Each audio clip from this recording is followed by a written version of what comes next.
Hello everyone, so today we will be talking about a very beautiful topic in organic chemistry, that is stereochemistry. So क्या क्या चीज़ें पढ़ेंगे stereochemistry में? Stereochemistry में we're gonna be talking about enantiomers, diastereomers, chiral compounds, asymmetric compounds, and then we will talk about Newman projection formula, eclipse, staggered, ये सारी चीज़ों के बारे में पढ़ेंगे and we're gonna be solving a lot of MCQs also. Before that धीरे धीरे basics clear करते करते फिर कॉम्प्लेक्स लेवल पे हम जाते हैं. Alright, so if you talk about stereochemistry या let's say if you talk about isomers in general, तो स्टूडेंट्स आइसोमर्स जो है they are classified broadly into two types. The first one is structural isomers. Structural isomers में क्या आ जाता है, जो lower standards में हमने किए हैं, क्या आ जाता है, chain isomers, position isomers, tautomers, ये सारी चीज़ें आ जाती है. And the second one is called as stereoisomers, right? Stereoisomers. अब stereoisomers तो हमें पढ़ना है. Stereoisomers में दो टाइप है. एक है configurational and the second one is conformational. Now what is the difference between them? Configuration में आप दो टाइप पढ़ते हो. याद करिए क्या पढ़ते हो, आप पढ़ते हो ऑप्टिकल आइसोमर्स एंड दूसरा क्या है, ज्योमेट्रिकल आइसोमर्स. ना ऑप्टिकल आइसोमर्स में क्या आ जाता है, कायरल कंपाउंड, और इसी में हम लोग क्या पढ़ेंगे, हम लोग पढ़ेंगे इनैंशियोमर्स एंड डायस्टीरियोमर्स. क्या होता है आगे देखेंगे डिटेल में, डोंट वरी. ज्योमेट्रिकल में क्या आ जाता है, सिस एंड ट्रांस, राइट, इसको भी डिटेल में पढ़ेंगे. कॉन्फॉर्मेशनल में ही हम staggered and Newman projection formula, ये सारी चीजें पढ़ेंगे. एक्लिप्स, स्टैगर्ड, फुल्ली एक्लिप्स, ये सारी चीजें. ऑलराइट, सो ये क्लासिफिकेशन होता है और इसमें से हम स्पेसिफिक क्या चीज करने वाले फिलहाल, we gonna be talking about optical isomers as of now. ठीक है, तो आप इसको कॉपी करिए, उसके बाद में ऑप्टिकल आइसोमर्स डिस्कस करते हैं. Before discussing optical compounds, let's talk about optical activity. Now यहाँ पर students बात करें, so light जो है we can classify them into three types, alright? Ordinary light, right? Monochromatic light, and the third one is, and the most important, plane polarized light. Now what is the difference between them? Ordinary light में what you have is different wavelengths and they are vibrating in different planes. Monochromatic light में you have same wavelength but they are vibrating in different planes. What about plane polarized? यहाँ पर you have same wavelength as well as they are vibrating in same plane. Now, how do you get this plane polarized light? Let's say we have an ordinary light here. Let's say we have an ordinary light and we pass this ordinary light through a prism. And this prism is called as Nichols prism. Now, this doesn't look like a prism. It's actually a fusion of two prisms. Can you see these two? Right? So, this is called as Nichols prism. And these two prisms are fused by nothing but a glue called as Canada balsam, right? So this glue does not interfere with the refractive index of the prism. That's the speciality of this glue, Canada balsam. So what happens exactly?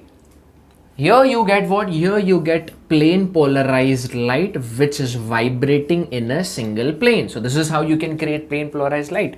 But now we are interested in what is called as optical activity. All right. So you can just copy this. Now what is optical activity exactly? Let's understand that. So let's say I have a plane polarized light here, same wavelength which is vibrating in same plane, same wavelength, same plane. And let's say if I pass this through a solution, through a solution, any solution, what exactly it is, I'll tell you later on. कोई भी solution. What happens? ये जो solution है यहाँ पर, it can rotate the direction of the plane polarized light either into the right hand side or into the left hand side. Right? Right hand side में rotate करेगा या तो left side में rotate करेगा. So if any compound who can rotate the direction of the light, plane polarized light to be more specific, in the right or the left, that kind of compound, that kind of solution is called as optically active.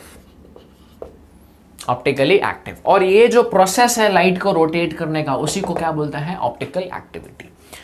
Now sir, optical active compound में exactly ऐसा क्या चीज है जिसके वजह से वो light को रोटेट करता है? The answer is it has chiral carbon, और you can say asymmetric carbon. Now what is that exactly? Any carbon जिसके चारों ग्रुप जो है, let's say A, B, C, D, all are different. All the 4 valencies are satisfied by different groups. That kind of carbon is called as chiral carbon or asymmetric carbon. Because students, अगर symmetry हुआ molecule में या system में, symmetry हुआ तो light तो as it is pass कर जाएगा, no deflection. But if there is asymmetry in the system, तो ही तो light deflect होगा ना. So you need a symmetric compound or the asymmetric solution. Let's take an example. For example, यहाँ पर what is this? This is 2-chlorobutane, 2-chlorobutane. If you look at this carbon atom, यहाँ पर CH3 है, वो side में ethyl है, ऊपर Cl है, and the 4th valency is hydrogen. All the groups are different. So this is a chiral compound, and this compound is called as optically active compound. Chiral carbon and optically active compound. Let's talk about this very famous compound COH, COOH, HCH3. Carbon having all the 4 different groups. OH है, H है, CH3 है, COH है. So this is chiral. This is nothing but lactic acid. In fact, even your glucose has 4 chiral carbons. So if the compound rotates the light towards the right hand side, it is called as dextrorotatory. It is called as dextrorotatory. And if the compound rotates the light towards the left hand side, it is called as levorotatory. Now you can denote dextrorotatory compound through the symbol small d or plus. Plus is not the charge, it is just a denotation, right? It is just a denotation, it is not the charge. Levorotatory you can denote by L or minus sign. Clear? And the angle through which a light is rotated, theta, it is called as what? It is called as optical angle. It is called as optical angle. Clear? Now sir, can we find out whether the compound is dextrorotatory or levorotatory through the structure of the molecule? It's impossible. Structure देख के कैसे पता पाएंगे कि वो dextrorotatory है कि levorotatory है? Through an instrument we can find out, and that instrument is polarimeter. So always remember, polarimeter is the instrument जहां पर आप optical activity समझ सकते हैं. Alright, so that's it. इसके बाद हम डिस्कस करते हैं the definition of enantiomer, the definition of racemic mixture. You can just copy this down. इसके बाद में वो करते हैं. Now before dealing with enantiomers and racemic mixture, let's understand chiral center and stereo center in detail first. Alright, so I've written the heading stereo center or stereogenic atom. Now what is it? Any atom at which the interchange of 2 groups gives a stereoisomer. Now let's understand this. I have a molecule here, all the 4 valencies are different. Alright, is this a chiral carbon? Yes, this is a chiral carbon. This is a chiral atom, right? It has a chiral center. What about this molecule? Nitrogen is making 4 bonds and all the 4 bonds are different, right? So even this atom is chiral. So हम ऐसा बोल सकते हैं कि ये दोनों molecule में we have chiral center, isn't it? This molecule does not have chiral center because यहाँ पर we want 4 different bonds. ना यहाँ पे तो ये कार्बन क्या बना रहा है? डबल बॉन्ड बना रहा है. So सर यहाँ पे chiral center तो नहीं है, बट यहाँ पे इस अगर if you see the molecule, this molecule is asymmetric.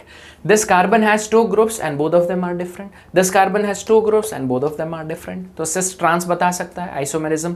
So this is actually the cis isomer. इसका trans isomer भी आ सकता है. That means भले chiral center नहीं हो, but इसके पास क्या है? स्टीरियो सेंटर, क्योंकि ये स्टीरियो आइसोमेरिज्म दिखा सकता है. कौन सा? Cis trans.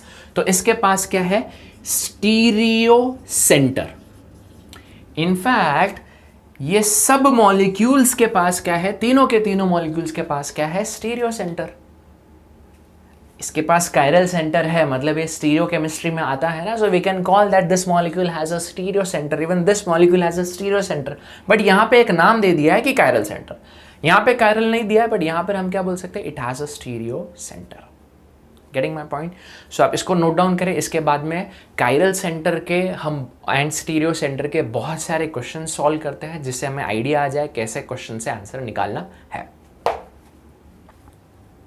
नाउ यहां पर मैंने बहुत सारे अमेजिंग एग्जांपल्स लिए हैं.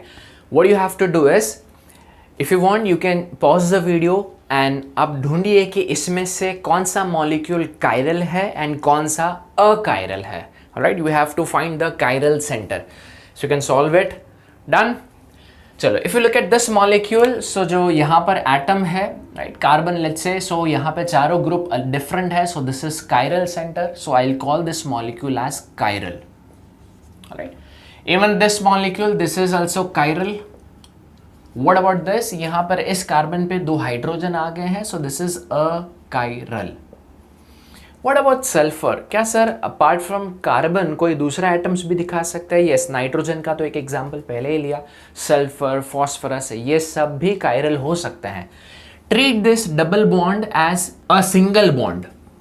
Okay, so if you treat this as single bond, so this is one bond, this is second, this is third, and this is fourth. But in this case you have two similar oxygen atoms. So in this case this molecule is a chiral. But what I'll do is I'll write that molecule here, double bond O, Cl and H, and I'll write the isotopes of oxygen. Let's say this is 16 and let's say this is 18. So if you have isotopes, even isotopes act as different groups, therefore they create chiral centers. कहने का मतलब अगर यहाँ पर hydrogen है, deuterium है, tritium है, तो ये सब सिमिलर नहीं है. Isotopes are treated as different groups, right? So this compound is also chiral, right? यहाँ पे क्लोरीन है, बट एक 37 है और एक 35 है. They are different, right? So ये भी क्या हो गया? chiral. सल्फर में O16 है, O18 है, Cl और H, ये भी क्या हो गया? कायरल. बात समझ में आ रही है? वहां पे O16 थे दोनों. So that was a chiral. Tetrahedral ammonium ion. Now nitrogen तो 3 ही बॉन्ड बनाता है सर. अगर वो 4th बॉन्ड बनाता है तो उसके पास क्या चार्ज आ जाएगा? Plus charge. For example in this case nitrogen will have plus charge. All the groups are different, so this molecule is chiral. Look at this.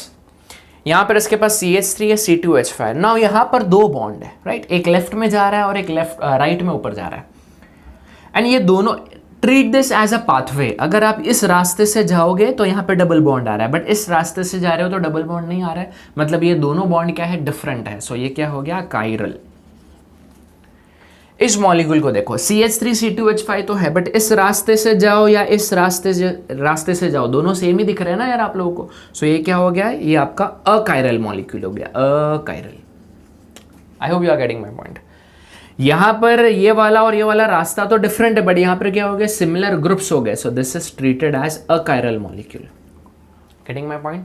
इसके बाद भी और बहुत सारे अमेजिंग एग्जाम्पल्स करेंगे. I'll give you the structures, steroidal structure दूंगा, उसमें आपको कितने कायरल सेंटर है वो ढूंढ के बताना है, राइट? और कॉम्प्लेक्स मॉलिक्यूल्स भी दूंगा, उसमें chiral centre as well as total stereo centres आपको बताने होंगे. सो इसको नोट डाउन करें, फिर वो करता है. Let's talk about chiral centres in cyclic compounds, acyclic amines and then cyclic amines. So it's very simple. Cyclic compounds में फॉर एग्जाम्पल अगर ध्यान से देखें तो ये वाला कार्बन नजर आ रहा है जो कायरल हो सकता है.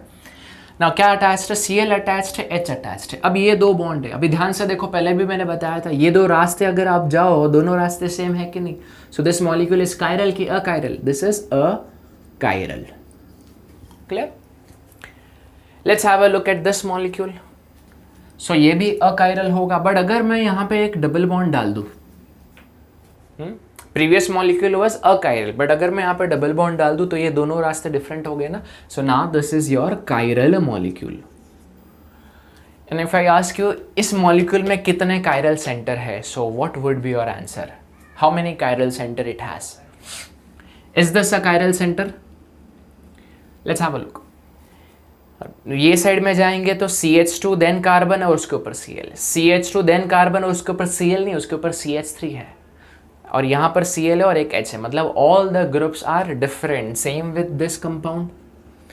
But what about this carbon? Is this carbon chiral? ऊपर CH3 है, ये दो रास्ते हैं, बट ये दो रास्ते अगर आप जाओ CH2 CH2 फिर C के बाद Cl, C के बाद Cl, both of them are same, right? So this is your this we cannot call this as a chiral molecule. This is definitely chiral because it has two chiral centers. So I'll write two chiral centers here. Clear? Two chiral centers. Acyclic amines. Now it's very simple. ये थोड़ा सा important है, ध्यान रखने लायक है. क्या लिखा है यहाँ पे? Optically inactive. ऑप्टिकली इनएक्टिव कौन? Acyclic amines. Amines usually optically inactive होते हैं. सर ऐसा क्यों? Nitrogen is achiral. This is due to very rapid pyramidal inversion. Hence total rotation becomes 0. Sir इसका मतलब क्या है? ये जो पाई इलेक्ट्रॉन्स है ये कंटिन्यूअसली फ्लिप होता रहता है, राइट? इसको बोलते हैं इन्वर्जन. पहले राइट में था, फिर लेफ्ट में आ गया, राइट में फिर लेफ्ट में. सो you can not isolate one isomer at a time, right? So if you can not isolate one isomer तो उसको हम ऑप्टिकली एक्टिव नहीं बोलते हैं. अगर ऑप्टिकली एक्टिव है तो डेक्स्ट्रो और लेवो ये दो को आइसोलेट करना आना चाहिए. अगर वो नहीं हो पा रहा है, रिजॉल्व नहीं हो पा रहा है, so this is optically inactive. So always remember, amines में भले ही तीनों बॉन्ड अलग हो, because of this lone pairs and उनका रैपिड इन्वर्जन वो ऑप्टिकली इनएक्टिव बन जाता है. साइक्लिक अमाइंस में ऐसा नहीं है, राइट? अच्छा याद करो, पहले हमने क्या किया था? अमोनियम आयोन किया था. नाइट्रोजन के 4 बॉन्ड थे साइक्लिक में. यहां पर नाइट्रोजन के 4 बॉन्ड नहीं है, 3 ही बॉन्ड है और एक लोन पेयर है ना. इस केस में सिंस यहाँ पे साइक्लिक रिंग आ गया है तो वो रेस्ट्रिक्शन है इन्वर्जन के लिए, तो यहाँ पर इन्वर्जन नहीं होगा. यहाँ पर अगर चारों ग्रुप अलग है तो वो कायरल मॉलिक्यूल है. For example in this case यहाँ पे CH3 और यहाँ पे 2 बॉन्ड है, बट ये जो रिंग के दोनों बॉन्ड है वो सेम है ना. सो इसको हम क्या बोलेंगे? Achiral molecule. But in this case यहाँ ये रास्ते से जाओ तो CH3 आ रहा है, बट ये रास्ते से CH3 नहीं आ रहा है, तो all are different. So this molecule will be called as chiral. Getting my point? So यहां तक तो समझ लिया कि कौन से मॉलिक्यूल में कैसे ढूंढना है chiral centre. Now what I will do is I will give you specific molecules. Let's say I will give you ibuprofen, right? Testosterone का स्ट्रक्चर, और उसमें हमें कायरल सेंटर कितने हैं वो कैलकुलेट करना आना चाहिए. आप इसको नोट डाउन करो, फिर वो करता है. Now this part of the video is very interesting. The question is, find the number of chiral centers in the following. We have to find out the chiral carbon. So they have not given us the structure. In fact, I have not given you the structure. I have given you the names: sucrose, ibuprofen and cholesterol. So sucrose is made up of alpha glucose and beta fructose with a glycosidic linkage. So let's draw alpha glucose first. So I'll draw the Haworth projection formula. So alpha glucose, right? So alpha glucose, OH will be down at the first carbon, anomeric carbon. OHH, this will be HOH because on the third carbon OH is on the right hand side. This would be OHH and this would be HCH2OH. Alright, so this is alpha glucose. Fructose, I have to draw beta fructose, and there is 1,2 linkage, so I'll start from this carbon. So this is beta. Beta means OH should be upside. All right, OH, and this is CH2OH, and I'll draw here that this is the third carbon. So this is basically what? This is HOH, OH, H, and the last carbon is HCH2OH. if we count, do we have 6 oxygen atoms here? 1, 2, 3, 4, 5, 6. Yes, 6 oxygen atoms. Fantastic. So there is a linkage between first and the second carbon. So what I'll do is I'll just erase this OH, I'll just erase this OH and draw an oxygen in between. Let's talk about the chiral carbon now. So is this carbon chiral? What you do is you just pause the video and find out how many number of chiral carbons are there. Done? So this molecule, this atom is definitely chiral. All the 4 valencies are different. Even this carbon, even this, even this, and even this.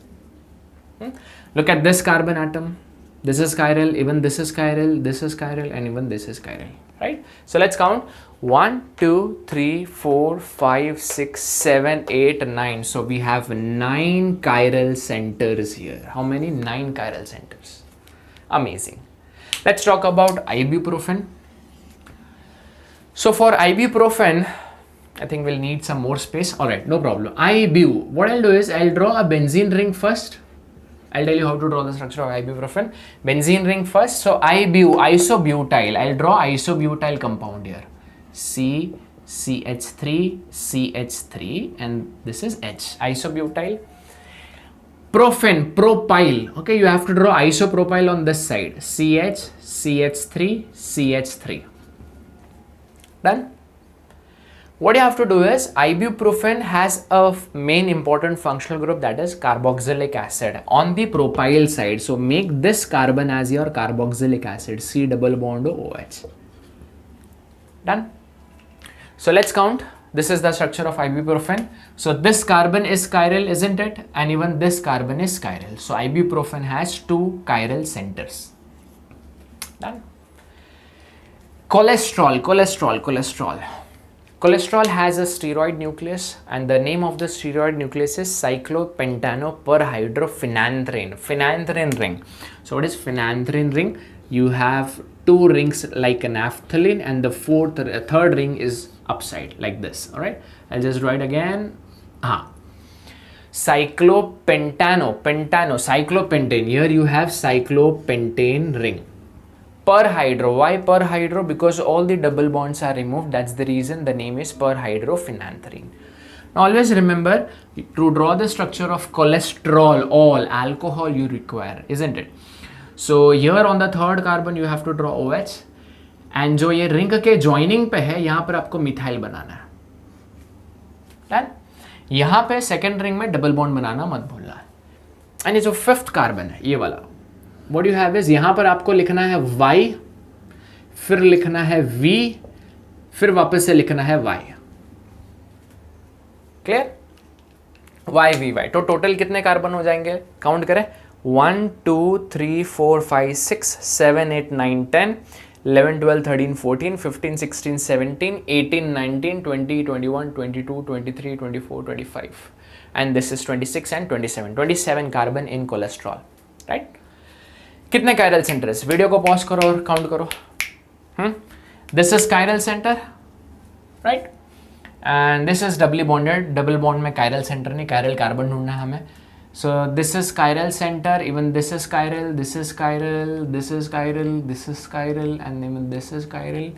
यहाँ पर ये भी chiral है. कुछ miss out हो रहा है क्या? नहीं. 1 2 3 4 5 6 7 8. So cholesterol has 8 chiral centers. And तो ये सब structures आना चाहिए. Next question is amazing. Find the number of stereo centers पूछा है. Now यहाँ पे बहुत confusion होता है. कायरल सेंटर में सिर्फ टेट्राहेड्रल कायरल कार्बन ढूंढो आप, चारों बॉन्ड्स अलग होने चाहिए. स्टीरियो सेंटर में क्या आ जाएगा? देखो स्टार्टिंग में मैंने बताया था, नॉट नेसेसरी कायरल कार्बन ही हो. असिमेट्रिक आया डबल बॉन्ड में सिस ट्रांस ज्योमेट्रिक आइसोमर्स तो भी हो जाएगा काम.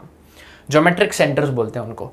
जैसे फॉर एग्जांपल इसमें you have this chiral carbon, तो यहाँ पर एक कायरल कार्बन है, इसका मतलब टोटल एक स्टीरियो सेंटर है बस. यहां पर अगर आप देखो तो कोई कायरल सेंटर नहीं है, बट ये डबल बॉन्ड के वजह से सिस ट्रांस बन सकता है ना. सो ये डबली बॉन्डेड कार्बन, ये पूरे सिस्टम को बोलेंगे कि it has one geometric centre. एक ज्योमेट्रिक सेंटर है तो टोटल क्या हो गया? एक स्टीरियो सेंटर हो गया. क्योंकि स्टूडेंट्स याद रखो स्टीरियो आइसोमर्स दो होता है ना, एक तो ऑप्टिकल आइसोमर होता है और एक ज्योमेट्रिकल आइसोमर होता है. तो स्टीरियो पूछा है तो ऑप्टिकल के लिए कायरल और ज्योमेट्रिकल के लिए ज्योमेट्रिकल सेंटर ढूंढना है. In this case this carbon is chiral, but यहां पे भी तो सिस ट्रांस बन सकता है ना. तो ये एक कायरल सेंटर हो गया ये वाला, और ये एक क्या हो गया, geometrical centre. Total it has 2 stereo centres. यहां पर this is chiral centre and यहां पर ये एक ज्योमेट्रिकल सेंटर बना रहे. गड़बड़ मत कर देना, 2 कार्बन का 2 ज्योमेट्रिकल सेंटर नहीं, ये दोनों कार्बन मिलके एक ज्योमेट्रिकल सेंटर बनाता है. राइट, सो ये एक हो गया. What about this carbon? Even this is chiral. So यहां पर 2 कायरल सेंटर है और एक ज्योमेट्रिकल सेंटर है. So total 3 stereo centres. यहां पे देखिए, this is chiral centre, this is chiral centre. Right, यहां पर ये जो है ये ज्योमेट्रिकल सेंटर बन रहा है. So it has 2 chiral centre और ऊपर और नीचे 2 ज्योमेट्रिकल सेंटर. तो कितना हो गया, 4 स्टीरियो सेंटर्स हो गए. Getting my point? सो यहाँ पर हमने कायरल सेंटर कैसे आइडेंटिफाई करना है वो सीख लिया, as well as geometrical centre and all together stereo centre भी सीख लिया. तो इसको नोट डाउन करें, फिर आगे बढ़ते हैं.